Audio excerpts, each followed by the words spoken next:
এই বিষাক্ত সাপরে চাবক বানাইয়া বাঘের পিঠে উইটা গোড়া দৌড়ায় যেভাবে মানুষ, এভাবে বাঘ দৌড়াইয়া বাজারের ভিতর দিয়ে যাইতেছেন। এখন দূর থেকে যারা দেখতেছে যে বাঘ আসতেছে, বাঘের পিঠে একজনের সোয়ার, হাতের মধ্যে ছড়ি হচ্ছে আলো সাপ, বিষাক্ত সাপ, ঘোগরা সাপ, বাজারে কোনো মানুষ থাকবে? সব যে যেদিকে থেকে বাড়তেছে দৌড়াইতেছে। শেখ সাদি রহমতুল্লাহ আলী উনি দাঁড়ায় রয়েছে, উনি তো দেখতেছে বাঘের পিঠে কে বসা। মির্জা জানা একজন আরেকজনকে চিনে, যে বাঘের পিঠে বসা তারে যদি বাঘে কিছু না করে, আমি শেখ সাদিরও কিছু করবে না। যেরকম সুবহান আল্লাহ, বাঘ যদি তারে চিনে থাকে আমারও চিনবে। এজন্য বলি হাইওয়ান, মানুষ যে তারে ভালো করে চিনে, মানুষের বৈশিষ্ট্য নাই, তারে ভয় পাবে কেন? তারে তো দৌড়াবেই। হাসরের মাঠে বহু মানুষের সুরত ধরে উঠবে না। আল্লাহ নবীর হাদিস, বিভিন্ন হাইওয়ানাতের সুরত ধরে উঠবে। কেউ বাঘের সুরত ধরে, কেউ শিয়ালের সুরত ধরে, কেউ কুকুরের সুরত ধরে, কেউ বানরের সুরত ধরে, কেউ শুয়োরের সুরত ধরে উঠবে।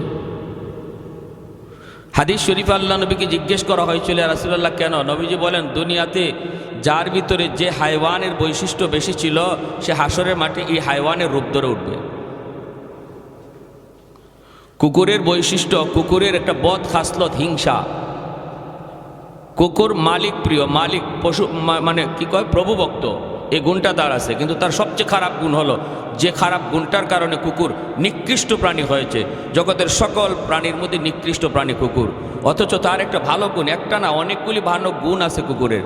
সে হলো প্রভুভক্ত, সে তার মালিকের জন্য জান দিতে রাজি, এতটা করে। এরপরও তার ভিতরে একটা খারাপ গুণ, যে খারাপ গুণটার কারণে সকল সৃষ্টির মধ্যে সে নিকৃষ্ট। সে খারাপ গুণটা কি? হিংসা। সে একা খাবে, কাউকে সাথে নিবে না, তার এলাকা দিয়ে কেউ ওরে ঢুকতে দিবে না। এই এলাকার রাজত্ব সে একা করবে, কাউকে আসতে দিবে না।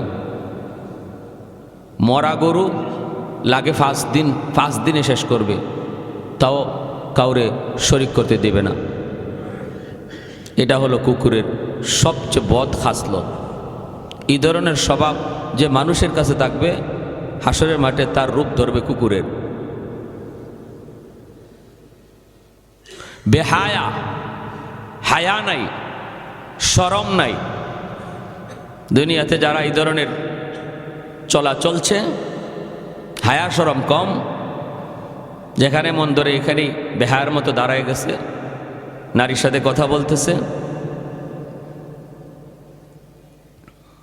আল হায়া ও শুবাতুম মিনাল ঈমান, হায়া ইমানের অঙ্গ যেখানে বলা হয়েছে। শরম, লজ্জা, এটা ইমানের অঙ্গ। যার লজ্জা নাই, হাসরের মাঠে শুয়োরের আকৃতিতে উঠবে। শুয়োর, ওর লজ্জা নাই, ওর শরম নেই। তো এই জন্য আমরা দেখতেছি মানুষের চেহারা, কিন্তু সে মূলত কোন রূপ ধরে আছে, এটা যাদের চোখ আছে তারা দেখে। এই জন্যই নাম ভুলে গেছে। এখন বহুত বড় কাল্লাওয়ালা ছিলেন দারুল উলুম দেওবন্দের। তো উনি রুমাল, শাহ ওয়ালিউল্লাহ মুহাদ্দিস দেহলভী, শাহ ওয়ালিউল্লাহ মুহাদ্দিস দেহলভী রহমতুল্লাহ, উনি রুমাল এভাবে রুমাল দিয়ে চোখ ঢাইকে বয়ান করতেন। আমি আপনাদেরকে দেখতেছি, কিন্তু উনি এভাবে দেখে বয়ান করতেন না, রুমাল দিয়া চোখ ঢেকে বয়ান করতেন। মানুষ দেখতেন না, বয়ান করতেন। একদিন এক মুরিদ বলছে যে, হজরত এভাবে বয়ান করেন কেন? বলে, এটা কারণ আছে, সব বলা যাবে না। বলে, হজরত বলেন না, কি কারণটা কি জানবার ইচ্ছা হয়। কত নেও, আমার রুমালটা তোমার মাথায় দাও। তো উনার রুমালটা তার মাথায় দিয়েছেন, দিয়া বলেন, এখন তাকায় দেখো তো। হুজুর, আমি তো দেখতেছি একজনও মানুষ বসা না, সব কেউ কুকুর, কেউ বিড়াল, কেউ এই শুয়োর, কেউ এরম বাঘ, কেউ শিয়াল, এভাবে বসে দিছে। বলে, হ্যাঁ, তুই একজন মানুষ দেখা যাইতেছে, আর সব দেখা যায় হাইওয়ানাত বসা মসজিদের ভিতরে। আল্লাহ, তুমি আমাদের সহি বুঝ দান করো, সবাই বলে আমিন। এই জন্য মানুষের স্বভাব, মানুষের যে বৈশিষ্ট্য, সেটা সবসময় বজায় রাখে। মানবিকতা, মানুষের 1 নম্বর গুণ হলো মানবিকতা, এটা তার ভিতরে থাকবে বেশি। সে সহনশীল হবে, ধৈর্যশীল হবে, সে একা ভোগ করার চিন্তা করবে না। والتين والزيتون وطور سينين وهذا البلد الأمين।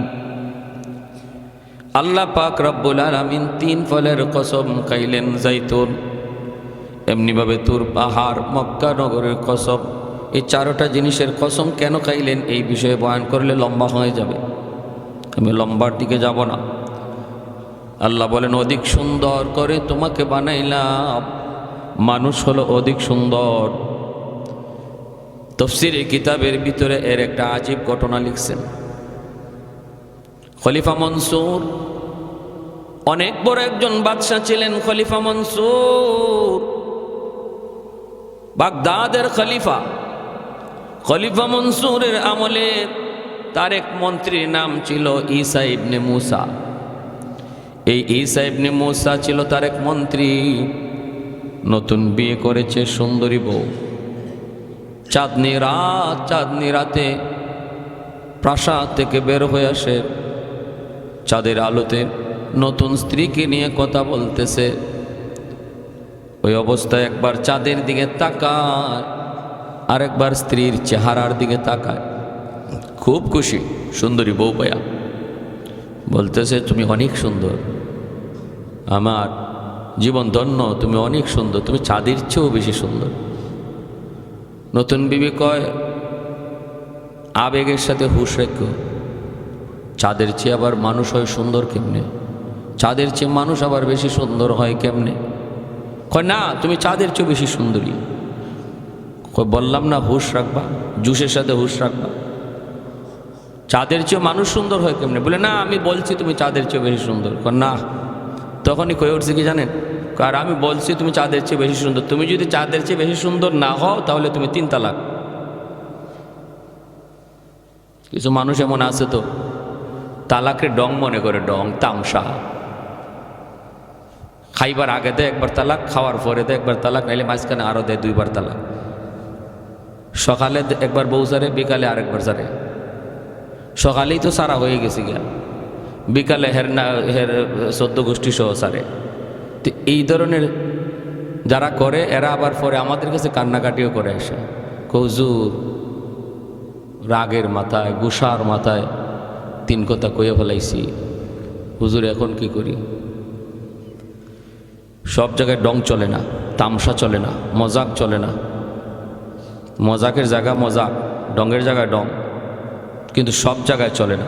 তালাক শব্দ লইয়া মজাক করার, ঢং করার কোনো সুযোগ শরীয়তে জোরে কোন আছে?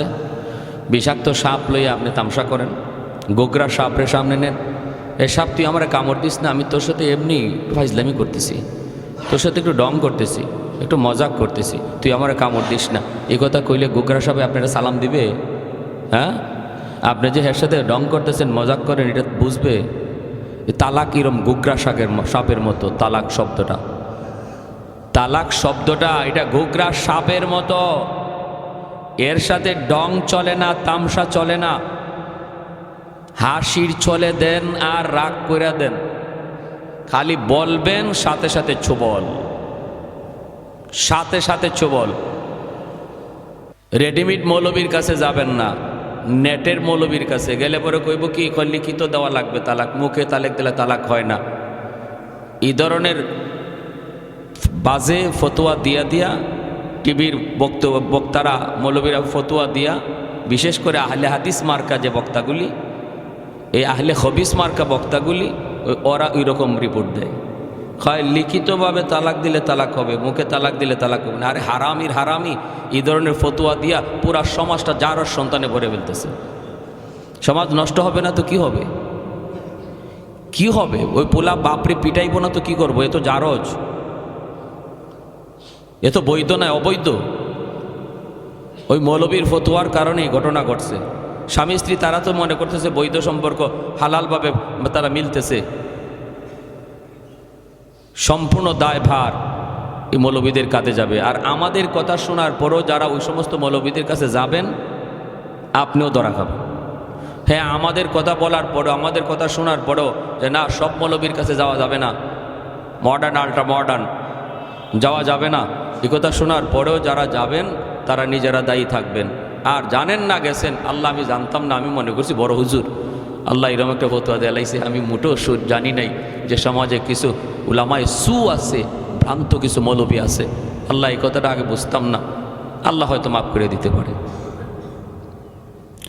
তাহলে মনে রাখবেন, বিবাহ এবং তালাক এই দুটা জিনিসকে ইসলাম সহজ করেছে। ইসলাম কি করেছে? সহজ। বিবাহের ক্ষেত্রেও বিবাহটা সহজ। আমরা বিবাহরে কঠিন বানাই ফেলাইছি, আমরা কঠিন বানাইছি, কিন্তু ইসলাম বিবাহটাকে অধিক সহজ করেছে। মোহরের ব্যাপারটা আমরা কঠিন করেছি। বরযাত্রী লইয়া মেয়ের বাপের উপরে চাপ সৃষ্টি করার এই রুসুমটা আমরা তৈরি করেছি। একটা মেয়ের বাবা মেয়ে উপযুক্ত হওয়ার আগেই তার টেনশন শুরু হয়ে যায় যে হায় রে, কয় লক্ষ টাকা লাগবে আমার এই মেয়েটাকে গোছাইতে, টাকা জোগাড় টেনশনে পড়ে যায় বাবা। অথচ ইসলাম কত সুন্দর, ইসলাম বলছে মেয়ের বাবার কোনো টেনশনই নাই। এমনকি বিবাহের দিনটাতে পর্যন্ত ছেলে দুই একজন মানুষ লইয়া, আপনজন কয়েকজন লইয়া যাবে, যাইয়া একদম নিরিবিলি সহজে নিয়ে আসবে, সহজে নিয়ে আসবে। প্রচার হবে বিবাহ হইতেছে, এটা প্রচার করো, কিন্তু খরচটা হবে না। মূল খরচটা করবে ছেলে, যদি সামর্থ্য থাকে, যেটাকে আরবিতে বলে অলিমা, আমরা বলি বৌবাত। এই অলিমাটার বিধান আছে শরীয়তে, এটা সুন্নত, এটা সুন্নত। ওয়ালাউ বিশাত, নবী বলেন একটা ছাগল দিয়ে হলেও অলিমা করো, একটা ছাগল দিয়ে হলেও অলিমা করো। কিন্তু আমরা মূল খরচটা ফালাইতেছি কন্যার বাপের উপরে, মূল খরচটা। বরযাত্রী হাইদিহা, বাংলাদেশে আমার মনে হয় এমন কোনো জায়গা বাদ নাই যে বরযাত্রী 300 কইলে 400 আয়, 400 কইলে 500 আয়, 500 কইলে মেয়ের বাপেও জানে কইছে 500 আইব 700। এটা একটা যেমন কি হয়ে গেছে, রুসুম হয়ে গেছে যে বরযাত্রী বেশি আইলে সমস্যা নেই, কিন্তু তার তো একটা এস্টিমেট লাগবে, তারও তো একটা সামর্থ্য লাগবে। আল্লাহ আমাদেরকে সহি বুঝ দান করুন, সবাই বলে আমি। যারা বিয়া সাথে করে লিছি তো করেই লিছি, যারা বিয়া এখনো করছো না, এখন তো নিয়ত করো এইরকম এই বহর লইয়া বহর লইয়া মেয়ের বাপের বাড়ি যাওয়া, এই জিনিসটা অন্তর থেকে মুছো। আল্লাহ এই বিবাহের মধ্যে বহু বরকত দিবে। আর শুরুতেই যদি গণ্ডগোল লাগাইয়া চলো, শেষ পর্যন্ত গণ্ডগোল খালি থাকবেই থাকবে। শেষ পর্যন্ত বরকত দিয়া বিবাহ শুরু করো, আল্লাহ শেষ পর্যন্ত বরকত দিবে। এজন্য কোনো সময় এরকম। আর যৌতুক আলহামদুলিল্লাহ কিছু কমছে, ঠিক না মা? আপনারা যদি আওয়াজ করেন না, করে নাকি? যৌতুক আগের চেয়ে কিছু কমছে না? আলহামদুলিল্লাহ অনেক কমছে আলহামদুলিল্লাহ। আর আওয়াজ তো ছড়তেছেই, আমাদের আওয়াজ ছড়তেছে, ওয়াজ মাহফিলে আওয়াজ ছড়তেছে। যৌতুক হালাল না হারাম? বহুত বড় হারাম, খালি হারাম কেন না, বহুত বড় জঘন্য হারাম, জঘন্য হারাম। এই ধরনের কাজে কেউ যাবেন না, কেউ যাবেন না। বাহানাও করবেন না, বাহানাও না, এভাবে না, এভাবে না, ওইভাবেও না, ওইভাবেও না। কাউরে দিয়া কওয়াইবেন তাও না। কোনো ইঙ্গিত ইশারা চলবে না, কোনো ইঙ্গিত ইশারা চল। মেয়ের বাপে খুশি হইয়া যদি দেয়, দেখ, এটাও বলি না আমরা, এটাও যদি বলি তাহলে আপনি এটারও সুযোগ নেবেন, এটার একটা সুযোগ নেবেন। আমি চাইছিলাম না তো চাইছিলাম না, খুশি হয়ে কিছু দিতে পারতো না তো এটা কি না চাই, এটা চাওয়ার থেকে আর কি রইল বাকি? খুশি হইয়া কিছু দিতে পারতো না তো এটা আর কি রইল কি আর? হয়ে গেছে সব। তো এই ধরনের কোনো কিছুই অন্তরে রাখবো না। এইগুলো বিবাহ, খালি একজনের দুইজন সাক্ষী থাকবে, উপযুক্ত মেয়ে আছে, দুজন সাক্ষী আছে, ছেলে আর মেয়ে উপযুক্ত দুজন আছে। সাক্ষীদের সামনে সে বলবে আমি তোমাকে বিবাহ করলাম, সে বললো আমি তোমার কাছে বিবাহ বসলাম, বিয়ে হয়ে গেছে। সাক্ষী দুজন আছে। বলে খুতবা? জি না, খুতবা কোনো বিবাহের জন্য শর্তই না। খুতবা না বললেও বিবাহ হবে, মৌলবী না আনলেও বিবাহ হবে, কাবিন না লিখলেও বিবাহ হবে। তবে আসমান আর চাঁদ আর সূর্যরে সাক্ষী রেখে বিয়ে করলে বিয়ে হবে না। বাতাসে সাক্ষী রেখে বিয়ে করলে বিয়ে হবে না। সাক্ষী যারা থাকবে এমন দুইজন উপযুক্ত মানুষ, বুঝদার মানুষ, সমজদার মানুষ, তারা সাক্ষী থাকবে। চাঁদ সূর্যরে সাক্ষী রেখে বিয়ে করলে বিয়ে হয় না। মানুষ সাক্ষী রেখে বিয়ে করবে। এমনকি নাবালিক মেয়েটাকে যদি বাবা বিয়ে দেওয়া দেয়, নাবালিক অবস্থায় বিয়ে হয়ে যায়। দেখেন কেমন বিয়ে হওয়া হয়েছে। একটা ঘটনা আছে আর কি, একজন উস্তাদ পড়াইতেছে, তো বলতেছে যে নাবালিক মেয়ে রে বাবা বিয়ে দিলে বিয়ে হয়ে যায়। ছাত্র একজন আসলে খুব দুষ্ট, সে বলতেছে হুজুর কেমনে বুঝি নাই। হুজুরে কয় বুঝোস না, এটারে বুঝাইমো কেমনে তোরে। হুজুরের একটা নাবালিক মেয়ে ছিল, তো কয় হুজুর বুঝি নাই তো কেমনে, ঘটনা কেমনে। হুজুরে কয় মনে কর আমি বললাম যে আমার মেয়েটাকে তোর কাছে বিয়ে দিলাম, আর হ্যাঁ কয় হুজুর আমি কবুল করলাম। বড়া মজলিসের সমস্ত ছাত্রদের সামনে বিয়ে হয়ে গেছে। হুজুরে কয় তুই এটা কি করলি, তুই এটা কি করলি, হয়ে গেছে কিন্তু এখান থেকে আর ফিরে আসার কোনো সুযোগ নাই, এবং এই মেয়ে ছাত্রের কাছে দেওয়াই লাগছে। এজন্য বলছিলাম বিবাহ এবং তালাক এখানে কোনো মজাক চলে না। হইছে বলে আমার নিয়ত ছিল না, নিয়তেরও এখানে কোনো হিসাব নাই। আমার নিয়তে ছিল না মুখে বলছি, এরও কোনো হিসাব নাই। এত কঠিন বিষয়।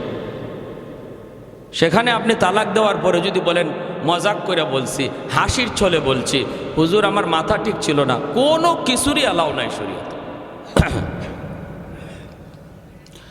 তো মুসা ইবনে ঈসা খলিফা মনসুরের মন্ত্রী, ইনি বলে ফেলছে তুমি যদি চাঁদের চেয়েও বেশি সুন্দরী না হও তাহলে তালাক।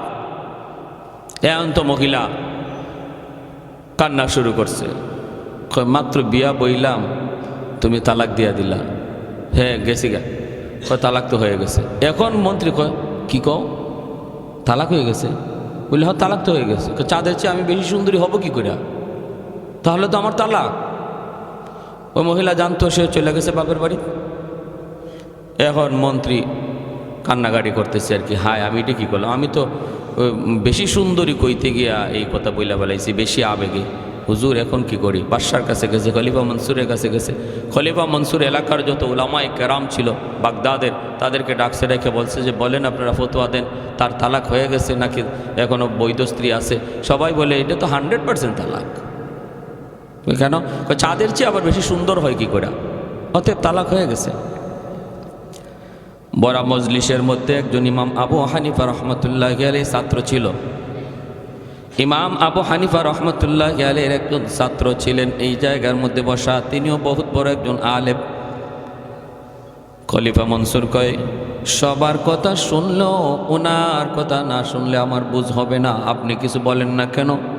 সবাই বলতেছে তালাক, কিন্তু আপনি কোনো জবাব দেন না, ঘটনা কি আপনি বলুন।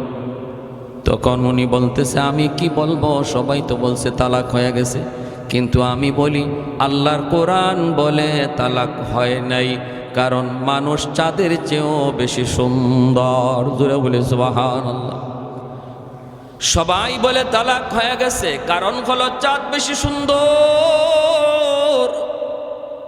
মানুষ বলে চাঁদ বেশি সুন্দর, কিন্তু আল্লাহ বলে মানুষ বেশি সুন্দর।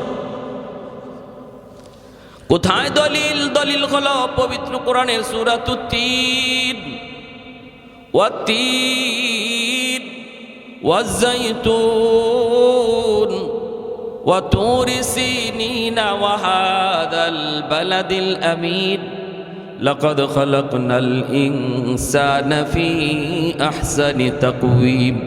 মানুষ যে অধিক সুন্দর, কথাটা শুধু আল্লাহ এমনি বলেন নাই, সহজ সরলভাবে বলেন নাই।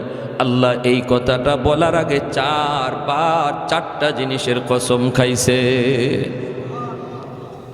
মানুষ যে বেশি সুন্দর আল্লাহ শুধু সহজভাবে বলেন নাই, 4 জিনিসের কসম খাই আল্লাহ বলছেন। অতএব মানুষের কথা ঠিক না, আল্লাহর কথা ঠিক। বাদশা কয় আল্লাহর কথা ঠিক, কয় আল্লাহর কথা যদি ঠিক হয় তাহলে তালাক হয় নাই। তালাক হয় নাই, মন্ত্রী যা বলছে, তুমি যদি চাঁদের চেয়েও বেশি সুন্দরী না হও তাহলে তালাক। আল্লাহর কোরআন বলে এই মহিলা তার স্ত্রী চাঁদের চেয়েও বেশি সুন্দরী, তাহলে তালাক হবে কেন? এজন্য আল্লাহ পাক রব্বুল আলামিন বলেন, আমি আল্লাহ তিনের কসম, জাইতুনের কসম, তুর পাহাড়ের কসম, মক্কা নগরীর কসম খেয়ে বলি, মানুষ তোমাকে অধিক সুন্দর করে যেমন বানাইছি, আমি আল্লাহ তোমাকে অধিক সম্মানী করেও তোমাকে বানাইছি। অতএব এই সম্মান মানুষ, এই সম্মানিত মানুষ, তোমার সম্মান তুমি ধরে রাখবা। যদি সম্মান ধরে রাখতে হয় যেই জিনিসের দ্বারা ওই জিনিস তুমি পালন করে যাও, তাহলে আখের পর্যন্ত তোমার সম্মান বজায় থাকবে। আর যদি যেই জিনিসের কারণে তোমাকে সম্মানী বানাইলাম ওই জিনিস পাওয়া না যায়, তাহলে সম্মানী মানুষটাই আবার সবচেয়ে নিকৃষ্ট হয়ে যাবে। যে কারণে তুমি সম্মানী, কারণ পাওয়া গেলে তোমার সম্মান ঠিক থাকবে। তুমি যদি তোমার সম্মান ধরে না রাখতে না পারো, তাহলে অধিক নিকৃষ্ট হয়ে যাবে, ঠিক না? যে জিনিস খুব দামি, এটা যদি নষ্ট হয় তাহলে দুর্গন্ধ বেশি হয় না? দুর্গন্ধ বেশি হয়। মানুষ অনেক দামি, সৃষ্টি জগতের শ্রেষ্ঠ জীব মানুষ। এই মানুষ মারা যাওয়ার পর যদি মানুষের বডি ফসে, আশপাশ দিয়ে দেওয়া যায়? হ্যাঁ, কোনো একটা মরা গরু যদি মরে পচে, তাও কাজ দিয়ে যাওয়া যায়। মাছ পচলেও অনেক সময় খাওয়াও যায়, এত দুর্গন্ধ লাগে। কিন্তু মানুষ এত দামি, কিন্তু এই মানুষের বডি যদি দেখবে, হিন্দুরা যে মানুষকে পুরায় মরার পরে, এই পাশ দিয়ে যাওয়া যায় না, পাশ দিয়ে যাওয়া যায় না। ঠিক তেমনি মানুষ আল্লাহর কাছে অনেক সম্মানী, অনেক দামি। এই মানুষের সম্মান যে কারণে, সামনের জমায় বলবো কোন কারণে মানুষ সবচেয়ে দামি ইনশাআল্লাহ। কোন কারণে মানুষ এত দামি হলো, ফেরেশতাদের চেয়েও বেশি দামি হয়ে গেল। এই মানুষ তার কারণ, সম্মান যদি ধরে না রাখতে পারে, তাহলে তার মর্যাদা আবার কত নিচে যায়, সে কত নিকৃষ্ট হয়ে যায়। এটাও ইনশাআল্লাহ আগামী জুম্মায় শুনবো, আল্লাহ যদি তৌফিক দেয়। আমাদেরকে আল্লাহ পাক তার বিধিবিধান ঠিকমতো মাইনা, যে কারণে আল্লাহ আমাদেরকে ইজ্জত সম্মান দিছেন, আল্লাহ সেই মাফিক আমাদের জীবন চলার তৌফিক আল্লাহ দান করুন।